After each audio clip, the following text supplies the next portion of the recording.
Ya, selamat malam semua. Kita akhirnya dapat bertemu lagi di praktikum organisasi dan arsitektur komputer.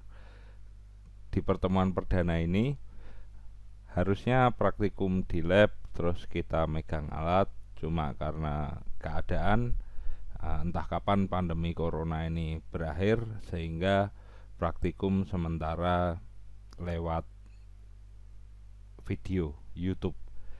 Oke, hari ini kita akan belajar tentang yang namanya caching ya.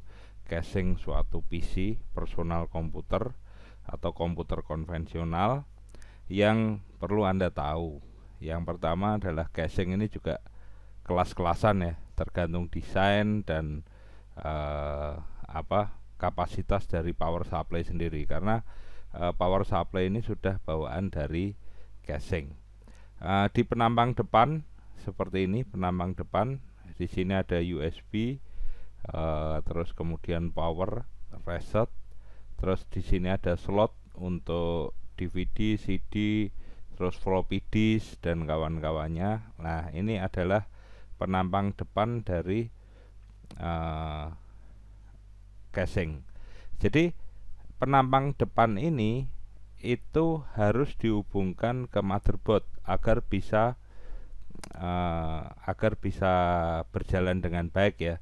Tanpa dihubungkan di motherboard itu dia tidak akan bisa berjalan. Jadi nanti kalau Anda punya satu CD ya kan, berarti CD itu dimasukkan di sini, kabelnya dimasukkan ke motherboard. Begitupun juga modul untuk USB ini ya, ada 4 USB, berarti nanti dimasukkan ke motherboard semua. Terus power dan reset dan lampu ini juga nanti terhubung dengan motherboard.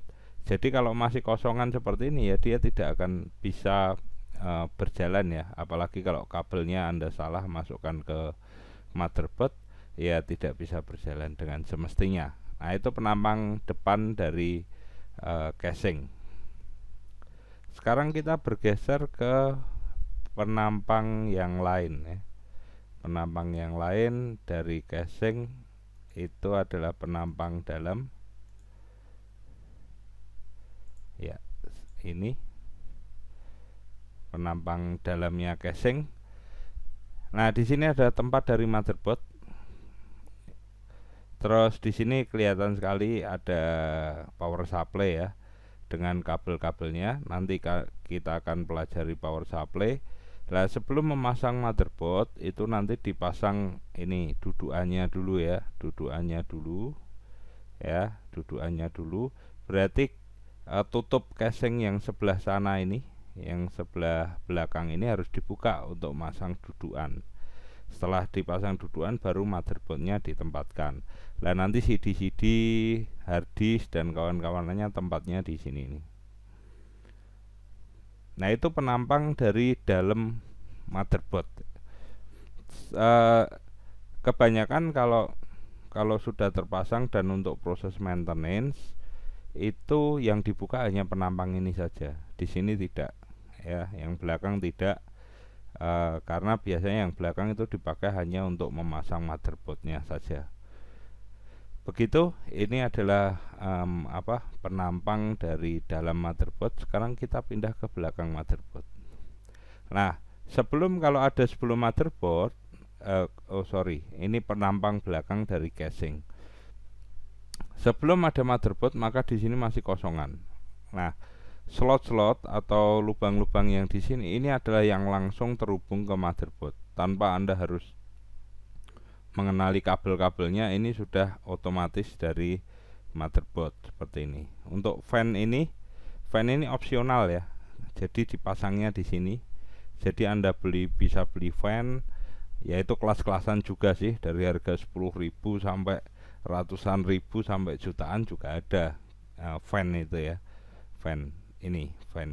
Fannya nanti di sini.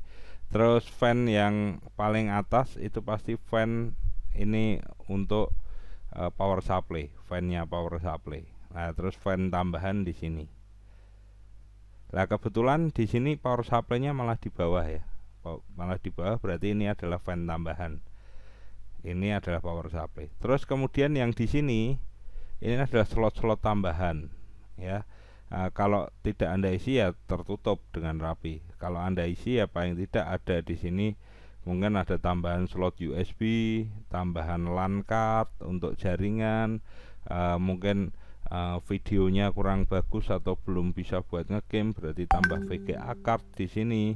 Terus kemudian nanti ditambah lagi dengan kalau suaranya kurang jeduk ya ditambahi dengan sound card di sini. Dan ini semua terhubung ke motherboard.